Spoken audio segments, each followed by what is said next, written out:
안녕하세요. 저는 4살 아들을 키우고 있는 여자입니다. 저희 집의 가족 구성원은 평범한 집과는 달리 조금 특이한 편인데요. 어쩌다가 특이한 가족 구성이 되었는지 제 사연 한번 들어보실래요? 저는 아파트 관리사무소에서 회계 업무를 보는 일을 하고 있었어요. 제 일 중엔 회계 업무 말고도 중요한 다른 일이 있었는데요. 그건 바로 노인정 살림을 사는 일이었어요. 일을 하며 남는 시간엔 아파트에 마련된 노인정에 가서 청소를 돕는다거나 최소한의 구비 물품들을 체크해야 하는 일도 맡아서 하고 있었는데 그곳에서 친하게 지내는 분이 계셨습니다.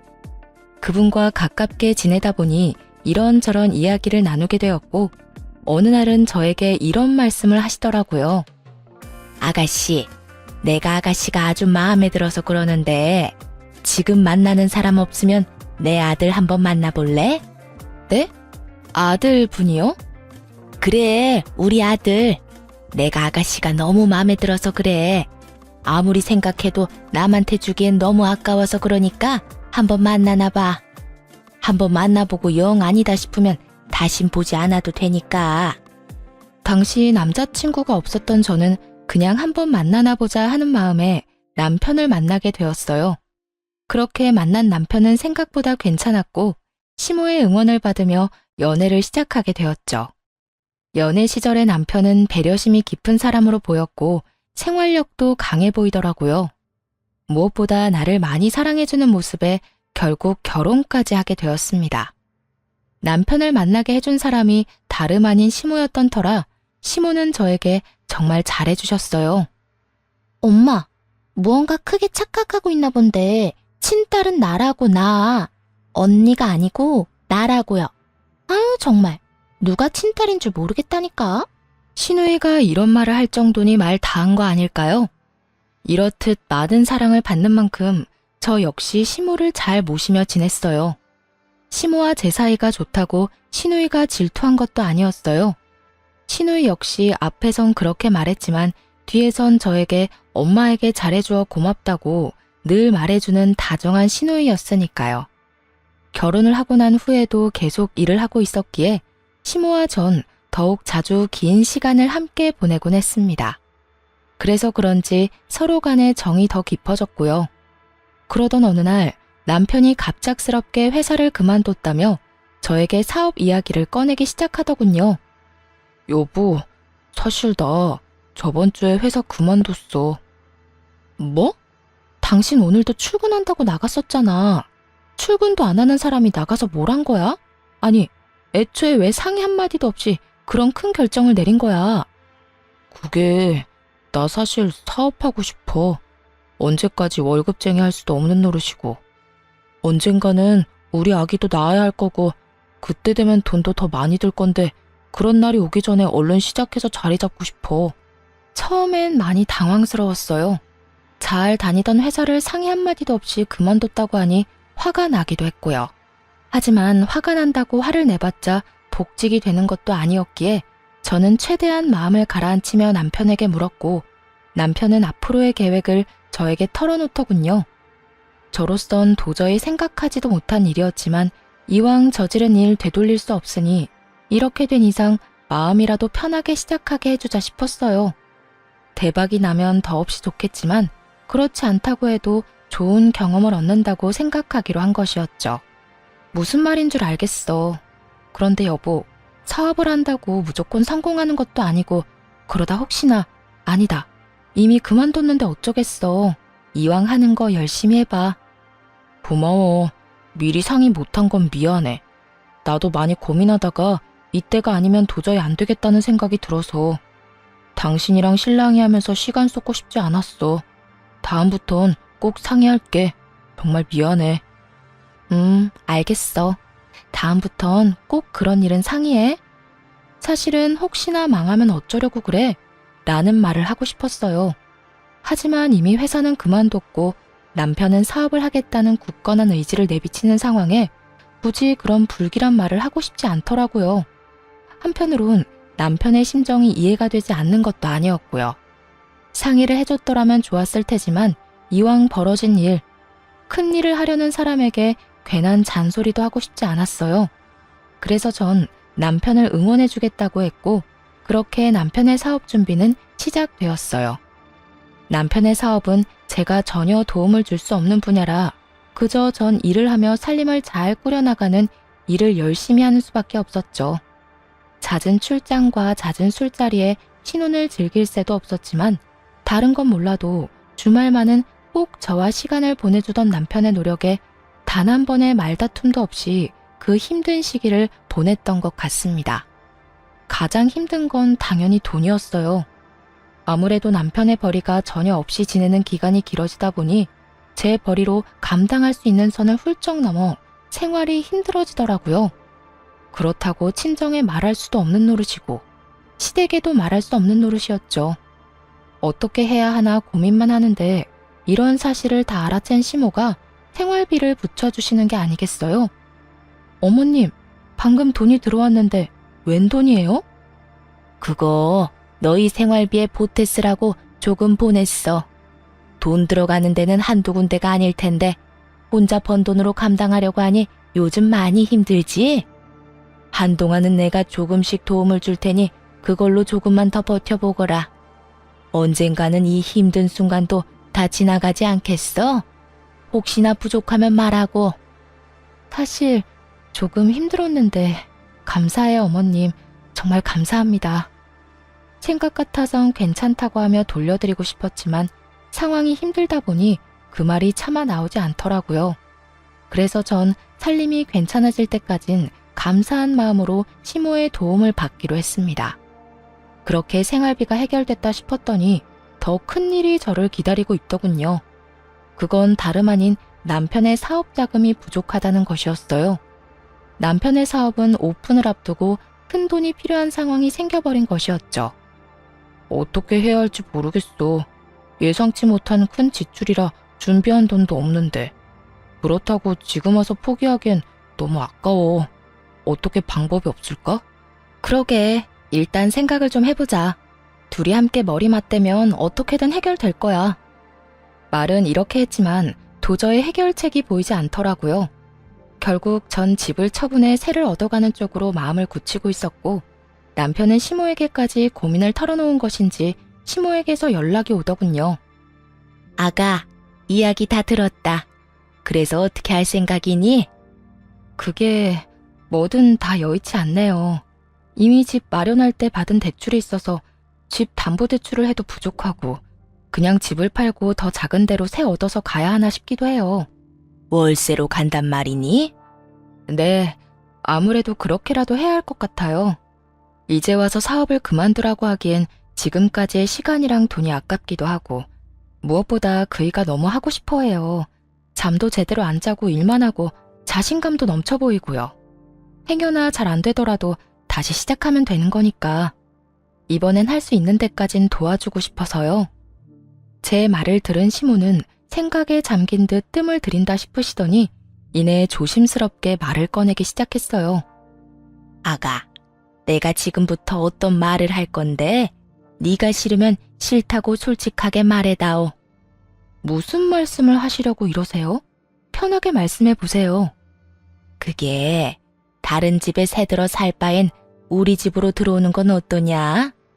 아무래도 월세 내고 사는 돈이 아깝기도 하고 네 남편 계속 바빠질 텐데 너 혼자 그렇게 두는 것도 마음에 걸리기도 해. 네 생각은 어떠니? 많이 불편할 것 같니? 감사하더라고요.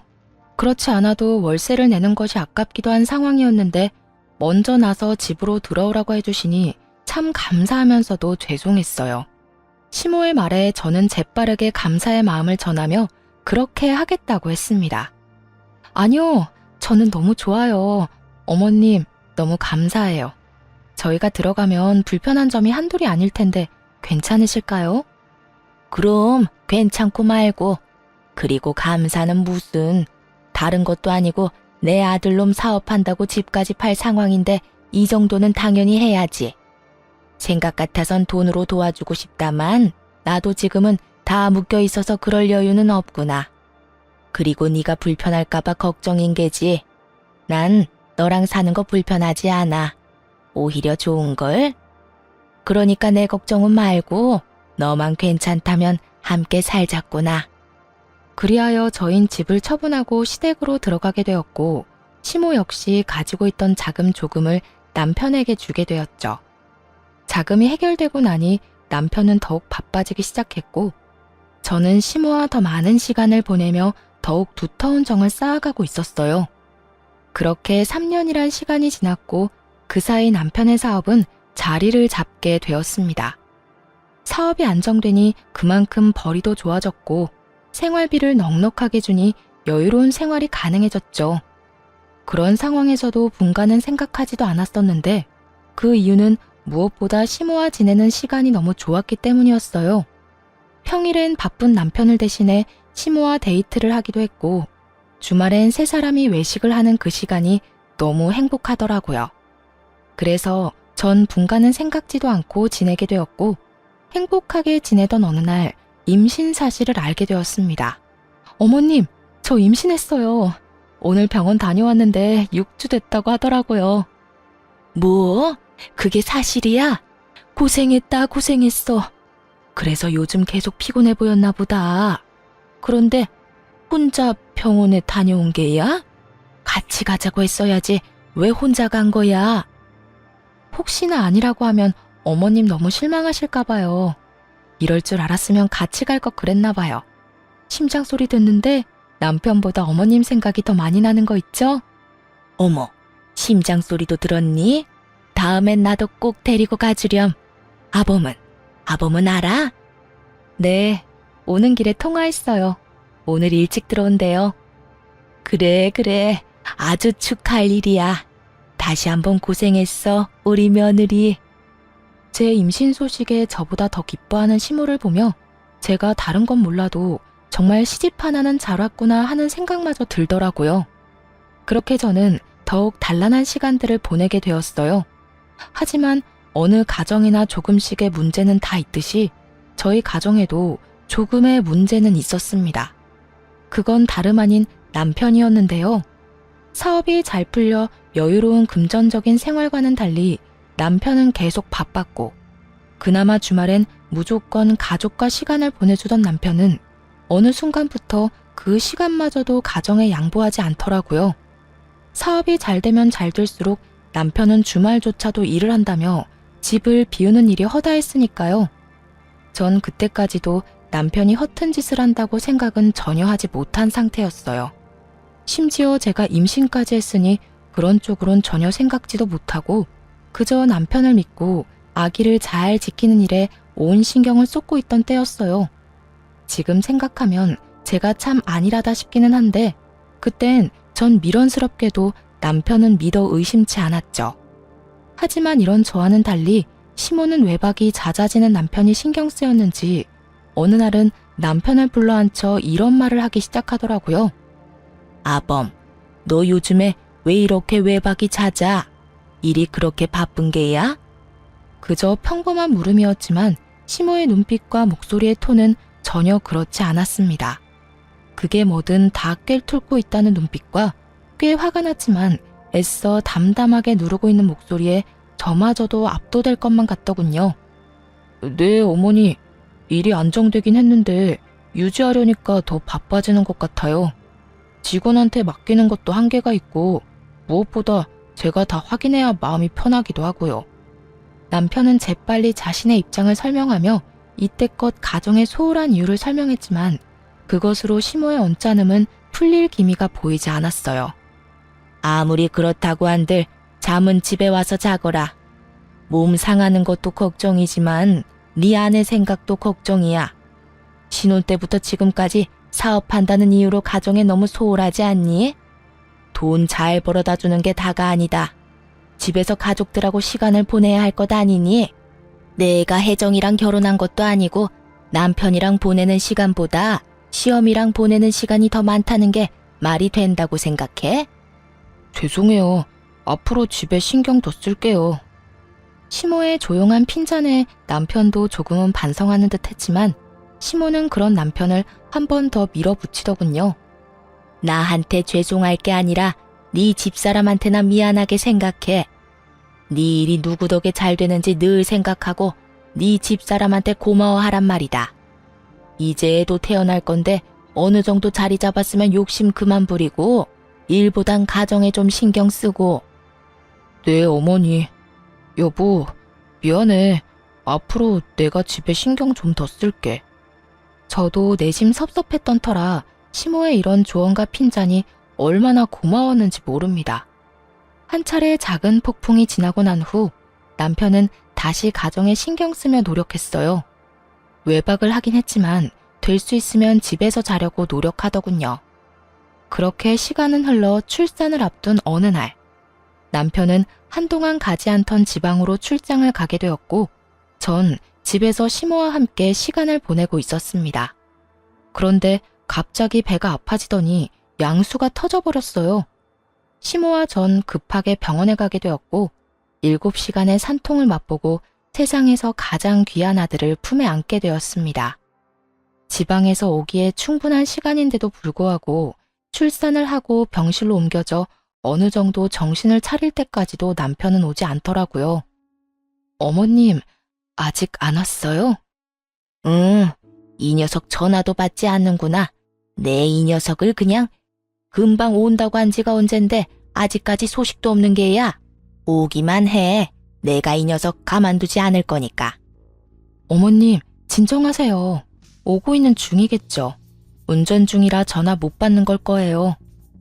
처음엔 전화를 받았던 남편은 어느 순간부턴 전화조차 받지 않고 있었고 시모는 머리 끝까지 화가 나 노발대발 난리가 날 직전이었어요. 저 역시 남편에게 섭섭한 마음이 들긴 했지만 시모가 저렇게 화를 내니 같이 화를 낼 순 없는 노릇이었죠. 시모는 쉴 새 없이 남편에게 전화를 하고 있었고 그런 시모는 친정 부모님까지 나서 진정시키기 시작했어요. 사돈, 우리 사위 열심히 오는 중일 겁니다. 그러니 이제 그만 전화하시고 조금 앉으세요. 아까부터 계속 서 계셨잖아요. 이러다 방금 출산한 저희 딸 옆에 사돈까지 누우실까봐 제가 걱정이 다 됩니다. 그래요, 사돈. 가까운 곳도 아니고 지방에서 일 보다가 오는 길이라고 하니 좀 더 걸리나 봅니다. 그러니 진정하시고 좀 앉으세요. 조금 쉬시다가 우리 손주 보러 가셔야지요. 이렇게 부모님까지 말리고 나서자 시모는 남편을 대신해 다시 한번 미안하다는 말을 전하며 애써 화를 누르는 듯 했어요. 지금 보러 가셔도 될 거예요. 다들 눈에 넣어도 안 아픈 손주 보시고 집에 가셔서 쉬세요. 전 혼자 있어도 돼요. 아니야. 내가 아범 올 때까지 곁에 있으마. 먼저 들어가 보세요. 제가 제 아들놈 올 때까지 여기 있을게요.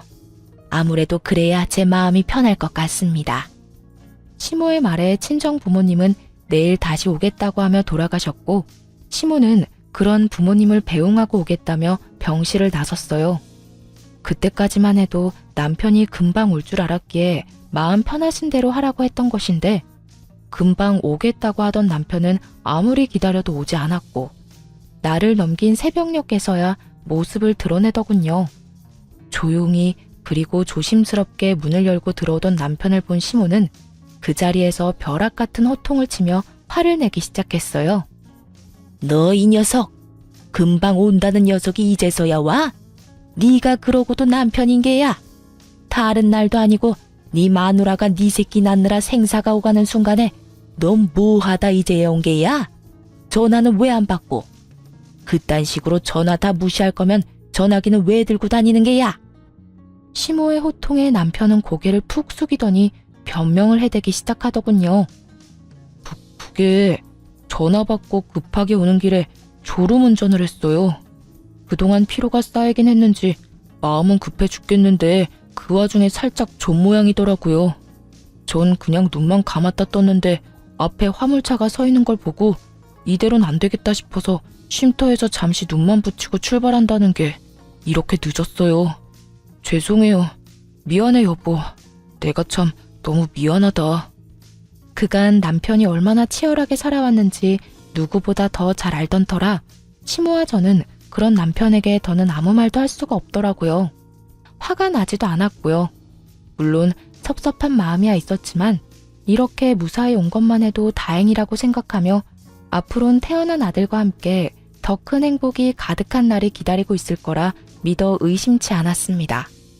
하지만 이런 제 확신을 비웃기라도 하는 듯 남편은 가정에 더욱 소홀해지더군요. 저에게도 더는 다정하게 대하지도 않았고요. 심지어 아들에게마저도 애정이 없는 남편을 보며 참 생각이 많아지더군요.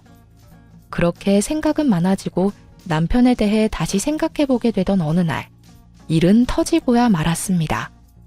그날도 아기가 있는 집은 다들 그렇듯 아들의 울음소리로 시끄러웠고 전 그런 아들을 달래며 불편한 것이 무엇인지 찾고 있었어요. 그런데 그 순간 아무것도 하지 않고 그저 아들이 우는 것을 보던 남편이 자리를 박차고 일어나더니 화를 내며 이런 말을 하는 것이 아니겠어요? 시끄러워. 도저히 시끄러워서 집에선 쉴 수가 없어. 시끄럽다니. 당신 자식 우는 소리를 시끄럽다고 하면 어떡해? 그리고 아기가 우는 게 당연하지. 매번 생글생글 웃기만 하면 그게 정상이야? 그거야말로 이상한 거라고. 우는 건 아기들이 하는 일종의 표현이야. 아무리 그래도 너무하잖아. 모처럼 집에서 좀 쉬려고 해도 쟤 때문에 도무지 쉴 수가 없다고. 쟤? 우리 아들이 남이야? 얘라고 하게? 당신 정말 왜 그래? 요즘 왜 이렇게 예민한 거냐고. 나한테는 그렇다 쳐도 당신 아들한테까지 그렇게 예민하게 구는 이유가 뭔데? 시끄러우니까 시끄럽다는 건데 뭐가 예민하다는 거야? 시끄러워. 차라리 회사에서 일을 하는 게 더 낫겠다. 처음이었어요. 남편과 언성을 높여가며 싸운 일 말이에요. 저는 화를 내는 남편이 도저히 이해가 되지 않았어요. 우는 소리가 시끄럽고 듣기 싫을 수는 있다고 하나 아기 우는 것은 당연하였고 남도 아닌 자기 자식인데 저렇게까지